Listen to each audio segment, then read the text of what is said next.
मनीष कश्यप जल्द बिहार आ रहे हैं और कितनों को भारी पड़ रहा है।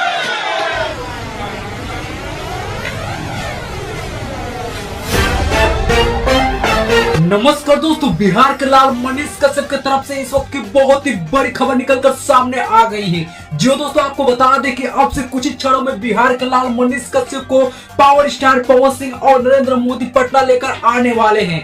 दोस्तों क्या है खबर की पूरी जानकारी जानेंगे विस्तार में, आपको पूरा लाइव वीडियो दिखाएंगे, तो आप लोग इस वीडियो में अंत तक बने रहिएगा। साथ ही अगर आप लोग बिहार के लाल मनीष कश्यप के सच्चे वाले समर्थक हैं और आप लोग चाहते हैं कि मनीष कश्यप को न्याय मिल पाए, तो आप लोग इस वीडियो को लाइक करके हमारे चैनल को सब्सक्राइब जरूर कीजिएगा। जी हाँ दोस्तों, आप सबको बता दें कि बिहार के लाल मनीष कश्यप के पूरी तरह से समर्थन में उतर चुके हैं बीजेपी के सांसद मनोज तिवारी और साथ ही अनिकेत रंजन। जी हाँ दोस्तों, आप सबको बता दें कि अनिकेत रंजन ने बहुत बड़ा खुलासा करते हुए बताया है कि बहुत ही जल्द मनीष कश्यप जो है बिहार आने वाले हैं अपने केस की सुनवाई के लिए। हालांकि दोस्तों आपको बता दें कि वीडियो क्लिप कब का है ये पता नहीं चल पा रहा है, लेकिन दोस्तों आपको बता दें कि एक वीडियो क्लिप जो है सोशल मीडिया पर काफी तेजी से वायरल हो रहा है, जिसमें अनिकेत रंजन जो है साफ साफ कहते हुए नजर आ रहे हैं कि मनीष कश्यप बहुत ही जल्द बिहार आने वाले हैं। ऐसे दोस्तों अगर आप लोग बिहार के लाल मनीष कश्यप के सच्चे वाले समर्थक है, तो आप लोग इस वीडियो को लाइक करके कमेंट बॉक्स में आई सपोर्ट मनीष कश्यप जरूर लिखिएगा। साथ ही इस वीडियो को ज्यादा से ज्यादा शेयर कीजिएगा।